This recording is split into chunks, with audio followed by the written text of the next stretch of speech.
Well, I want to welcome you to our program today, and we have a very special guest with us. Her name is Brenda Hansen from Clintonville, Wisconsin.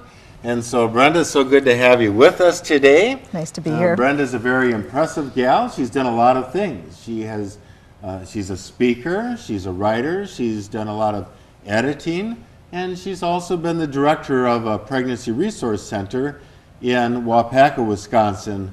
And so that's maybe one of the things that maybe that's how we'll start today, is just to talk about her work as the director of a pregnancy resource center. And as we begin, I'd like to read a Bible passage that comes to my mind, and that's from Luke chapter 1, beginning with the 39th verse. At that time, Mary got ready and hurried to a town in a hill country of Judea, where she entered Zachariah's home and greeted Elizabeth. When Elizabeth heard Mary's greeting, the baby leaped in her womb, and Elizabeth was filled with the Holy Spirit. In a loud voice she exclaimed, "Blessed are you among women, and blessed is the child you will bear." Now, that's such a precious story. We think about, the angel Gabriel going to Elizabeth saying that you're going to have a child, and that child would be John the Baptist, and then the angel Gabriel goes to Mary and says that you too are going to have a child, and that one will be the Savior, Jesus. What I find interesting about the story is that we have Elizabeth, who kind of was at the end of her childbearing years, and you got Mary, who was really at the beginning of her childbearing years, and I think Mary's got to be rather confused. Wow, this angel came to me and was talking to me, and now I'm pregnant and I'm not married, I'm young and I'm scared. And so she goes to Elizabeth, her older cousin, just to talk about these things. And so I don't know, I'm not a woman, and so that's why it's good to have you here, Brenda. But so much when you hear about our society, and you hear about Roe versus Wade, and you hear about pro-choice, and you hear about pro-life, and just to mention this stuff seems to cause such a controversy, and it just seems like it's just so politically high-strung. But yet you have worked with women for 10 years, and so what was that like? Your ministry as the director of a pregnancy resource center. Well, it's interesting that you used Mary's example, one of the first unplanned pregnancies that we know about through the Bible. Yeah. My work with the pregnancy center in Waupaca was one of those things where it had to be God-led. It was not something that I had planned on participating in. I had gone in to be a client advocate just because I wanted to be able to help the pro-life movement in some way. Wasn't really sure how that was going to transpire, but went in, and the minute I walked into the center, I felt God's Spirit, and I felt this was home. This is where I needed to be at that particular time. I started as a client advocate back in 1995, and a year later, the director of the center was running into some health problems and asked if I would come in to take over some shifts for her. And since I, at the time, had no children of my own and wasn't working outside of the home, had the time to come in and work with some of the clients. Before I knew it, they were asking, well, can you take over for her? She's not able to continue. I was reluctant to do that, but felt God just saying, you need to go in, you need to be part of this, and just sit back and watch me as I unroll what I need to do through this center. And it was a wonderful experience in that I learned so very much. Working with these young women, we had girls from the age of 13 all the way up to their 50s that came in. Not all of them were what I call at-risk clients, not that they necessarily would get an abortion, but certainly the circumstances that they were in their lives were such that any pregnancy was going to be a problem for them. And that puts them in a very vulnerable position, because what we were finding was that many of these women were feeling like they were being pressured into choosing abortion to get rid of this problem that they had. And once we started to work with them a little bit and got them to understand that what they had was not a problem but a baby that was developing inside of them, they were eager to find out what other options do they have. And that was our main goal at the Wapaka Pregnancy Information Center, was to let them know all of their options. We didn't refer for abortion, but we certainly had information about how abortions are performed, what was entailed with that, and the aftermath, which is something that a lot of the clients didn't know about, especially when it came to post-traumatic stress, post-abortion stress. Okay, so you have let's say a young gal who becomes pregnant out of wedlock, and this happens quite a bit. Okay, so they come in and they're probably feeling a little bit like Mary at this point. They're afraid, they don't know what to do, what the future holds, and so to have a person like yourself to sit down with them, I would think would be very comforting. Somebody that actually cares about them, somebody who's willing to say, well, you don't have to be so afraid. That there are options. Like, what would be some of the options as they would be as you'd counsel somebody? Fear is a good word to be using, because that was the driving force among most of the people that came in, was fear. Fear of their lives as they know it being over. And the thing is that we had to tell them the truth, that their lives were never going to be the same again. No matter what choice they made, they were never going to be the same again. Even if they chose abortion, there was going to be ramifications to that. If they chose to parent, which the vast majority of our clients did choose, they had to be trained in how to take care of a child. Many of the girls that were coming to us could barely take care of themselves. Now you bring in a child into the midst of that, and they were feeling very helpless. Like, where do I start? How do I even begin?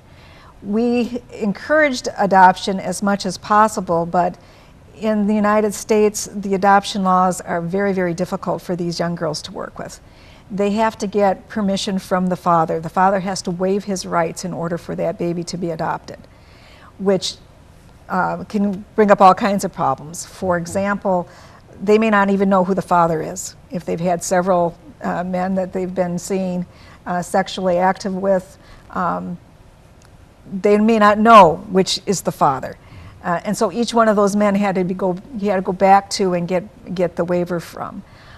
So the adoption laws were working against these young women, and so a lot of the times, instead of going through all the hassle of trying to get the father to sign off on his rights, they would just choose to parent, and that would lead into all the kinds of problems.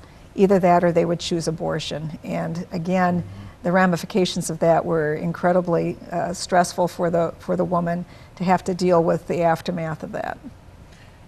Yeah, so when we think of like abortion, a lot of times, it's easy just to think, well, maybe there's just a few people here or there who are making a decision to have an abortion, but that's not the case. It's actually a pretty large number of women are having abortions these days, and it's not just, for medical reasons or because of incest and rape, but it has to do with, well, like in your area, like how many abortions would there be like a figure to say, well, just in our area, this is how many abortions take place in a year, as an example? Right. We have some statistics through our Health and Human Services resources that are supposed to be tracking by county the numbers of abortions that women have had. We served about 4 or 5 counties, and when I started in 1995, the abortion rate at that point, we were looking at about 900 in the 4 or 5 counties per year, which we're a rural area. We don't have any big cities. So that was pretty alarming to us to find out that we had that many abortions going on in the 4 or 5 counties that we were servicing. By the time I left, that was down to about 600. But that was still far too many as far as we were concerned, because each one of those women that was getting an abortion, not only was she being impacted, but the father of the child was being impacted. The people that were actually taking part in the abortion itself were being impacted.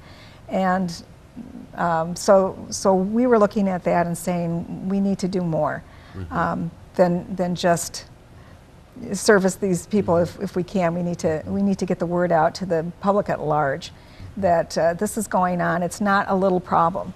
It's something that affects 1 in 3 people, in the United States in the population that are impacted by abortion every year. That's a large number. It is, and Every people year, yeah. don't know about it because one of the major things that are going on with an abortion is you don't tell anybody. It's secret. So much of it is hidden underneath everything, and so these women, once they have the abortion, they feel totally isolated. They don't feel they can confide in anybody, that they're going to be looked down on if they do tell somebody. The parents or their spouse or their boyfriend or whatever, their friends are going to look at them and judge them. And this is especially true even in the churches, where in fact it can even be worse because now you've got the religious factor and you're not supposed to get pregnant if you're not married and you're a Christian. Mm-hmm. But the abortion rates is the same for Christians as it is for non-Christians. Yeah, so there's kind of a silence, a denial, like, well, let's just pretend that this whole thing never happened.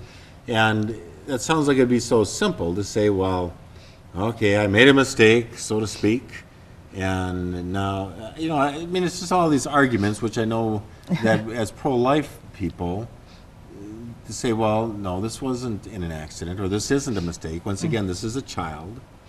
And I remember once visiting with this young boy who, well, he had been like middle school age, where, I just had him out for supper one night, and as we were visiting, I just said, well, do you ever have contact with your father? And he just kind of quietly looked down and he said, my mother was raped. And I'll tell you, I had so much respect for that woman after that, to say, because we always think, well, in case, people say, well, in the case of incest, rape, or whatever, then it's okay to have an abortion. But here, this mother realized that as horrific as that must have been, to be raped, but recognizing, but I've got this life in me. And that, I'll tell you, that young boy is such a blessing. I'll tell you what, and I don't think that mother ever had any second thoughts about it. Say, no, this boy is a blessing to me, and he's a blessing to all of us. But getting back to that, to say, well, but it's just not that simple. Just to say, well, let's just pretend that this never happened. Let's go and have an abortion, and that's that. Life goes on. No harm, no foul. But it's just not that simple, right? That's just it. Life doesn't go on as usual. You now have, I would tell people to understand that abortion doesn't take away the fact that you were pregnant. You were still a mom. The only difference is now you're a mother of a dead baby. And that was a pregnancy loss. And women can understand if a person has a miscarriage. They can understand if it's a stillborn. They know it's not the mom's fault. But there still is this tremendous burden the mother often feels of guilt. Well, if you add abortion to it, that she decided to make that, to choose the termination of her pregnancy, that kicks in with everything else. So you've now got this other added problem going on. And so what we're seeing is that these women who are going through abortions are suffering from the same kind of traumatic stress disorder as returning vets. They've gone through a very traumatic experience where they had to make a very hard choice. And they know that the life that they had growing inside of them is now gone, and they were responsible for it.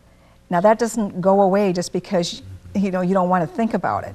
And it comes back in very strange ways sometimes. I had a client of mine I know that came to me. She thought she was pregnant again and needed a pregnancy test, which we offered at the center. And the thing is that when we were talking with her, she was telling me about the abortion that she had had before. And this is one of the signs of post-traumatic or post-abortion stress. Very often they will think they're pregnant about the time that they had their abortion or about the time that their pregnancy was due. This is one of the signs that you're going through post-abortion stress. You're trying to replace that child that was inside of you. So we did the pregnancy test, and she was not pregnant, but when I talked with her about her post-abortion trauma that she was experiencing, she was telling me that she had had physical problems, had had bleeding for 9 months after she had the baby, or had the abortion. So she had gone through that and ended up in the hospital, was on the ward, and woken up one night, and she called for the nurse. She says, "You got to stop. You have to take me off of this ward. I can't stand to hear the crying babies." And the nurse said, "There are no crying babies here. This is not a baby ward." That was another sign. She was having flashbacks and nightmares about her abortion experience. And I asked her, "Well, did you ever go back and get any counseling for this?" And she said, well, she went back to her counselor, and she said that about the abortion facility that she went to. And the woman there told her, well, she said she was feeling so guilty about everything. And the woman told her, well, you should be feeling guilty. And I stopped and I said, you mean she was trying to tell you that was, natural for you to be feeling guilt? No, she said it just like that. You ought to be feeling guilty. And I said, well, what did she tell you to do to get past that?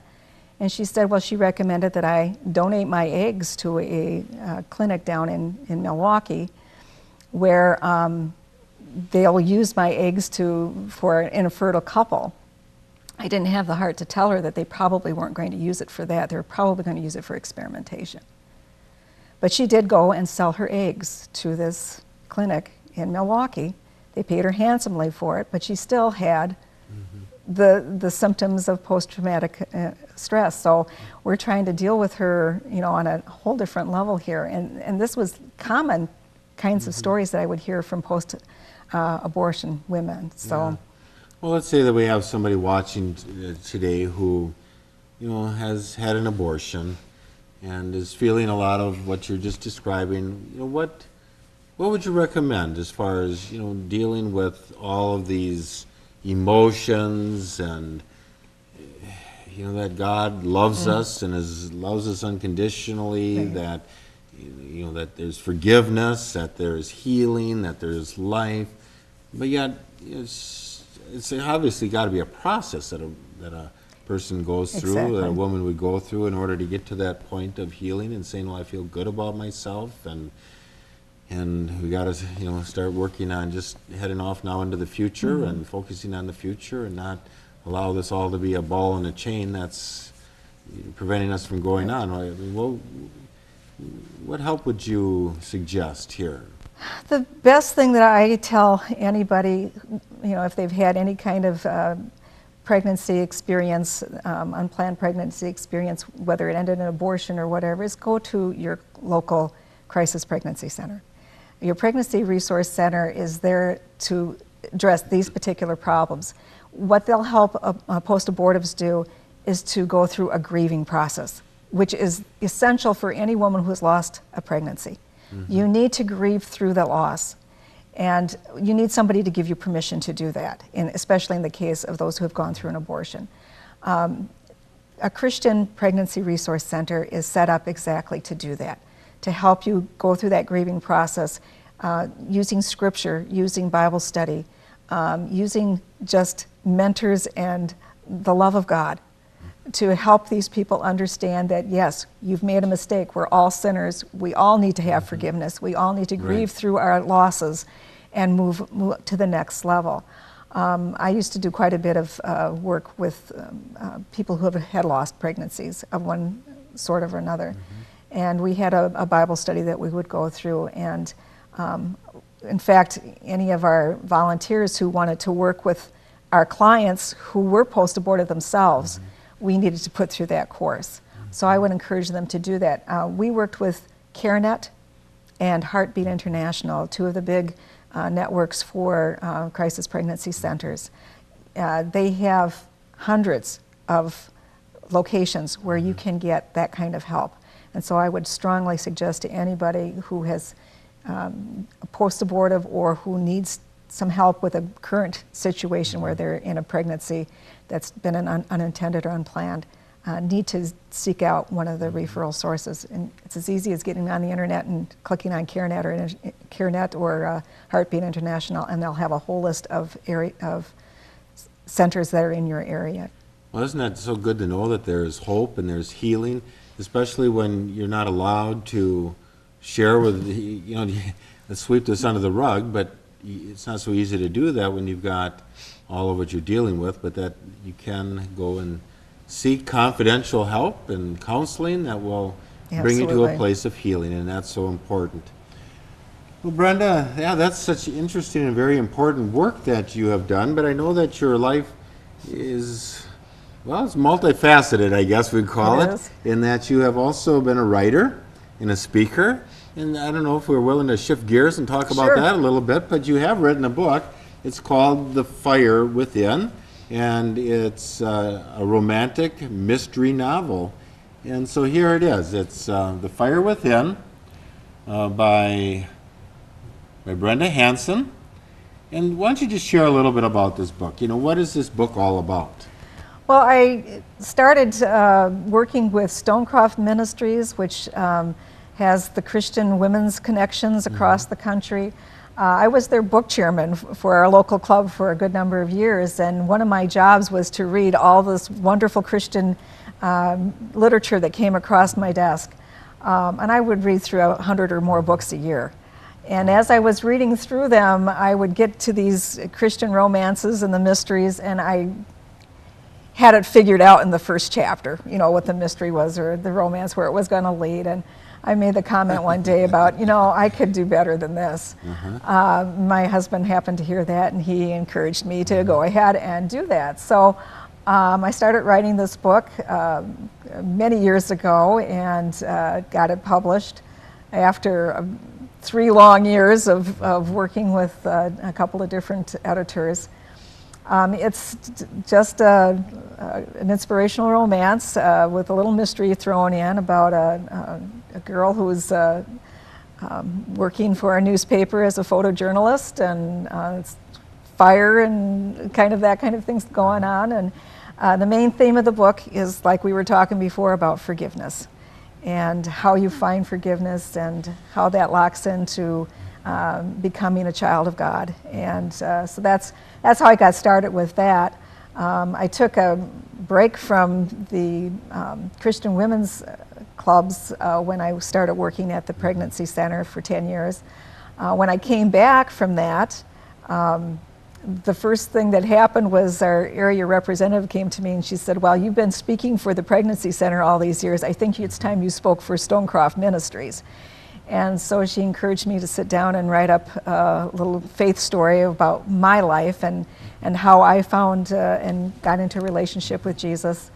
And from there, I've been going around since 2006, I think, so it's been about 8 years now that I've been speaking for Stonecroft Ministries. And just a few years ago, they encouraged us who were doing our presentations on our faith story to also look at a topical presentation as well. And they said, choose something that you know you're good at and do a little special feature with that, and then write up a new topic. So many people kept telling me that I was so organized. They said, you should do something on organization. So that's what I'm working on now, is a book on organization called The Art and Soul of Organization. And it's takes a spiritual look at getting and staying organized. Yeah, so you've got one book that's published here, and as far as how people might be able to get a copy of this book, I know they can go on your website, and we'll have that up on the screen, as far as the website that they can go to get a copy of your book. And so that's one of the things, is that you've been inspiring people through your writing and through your speaking, and you also are willing to go out and to speak for church gatherings. And, I am. yeah, so in here again, the way that they can get a hold of you if they wanted to get you to come and speak on probably a number of different topics. I have about 20 different things that I can speak on. So well, just listening to you talking about your experiences working with the Pregnancy Resource Center, I mean, that's just so interesting. because we just don't ever hear about Right. the other side about things, and just what you're dealing with, the people who are working hands-on with these young mothers, and just all of the issues. It's got to be an awfully difficult time, but to have somebody because like you say, that affects so many of us. Like you say, Right. 1 in 3 people have been affected by abortion, either directly or indirectly, but still that whole issue of teenage pregnancy, what to do. And so that would be a topic, but there's lots of other topics as well. But then you're also working on another book as well, an organization, and so that book, well, when do you project that will be published? Is there any timeline on that, or is it still kind of open? We are really hoping that this summer I'll be able to finish writing that. I already have a couple of sample chapters on my website, so they're welcome to take a look at that, and you can reach me through the website. And my email is real simple. It's Brenda Hansen at frontiernet.net. So they can write me there too, and I'll get them information about when it comes out. And I'm on Facebook, so we'll make sure everybody's got a notice of that when it gets on Facebook too. So Brenda not only has been a writer and a speaker, but you've also been an editor.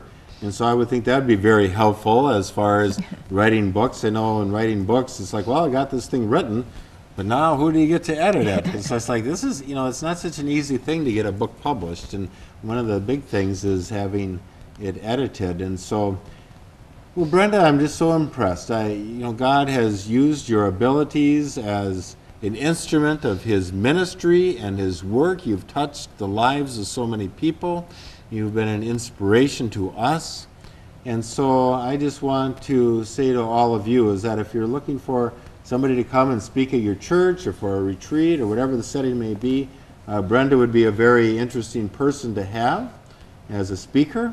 And also, once again, the book, The Fire Within, I would highly encourage you to get a copy of this. And we look forward to your new book that will be coming up here out sometime in the near future.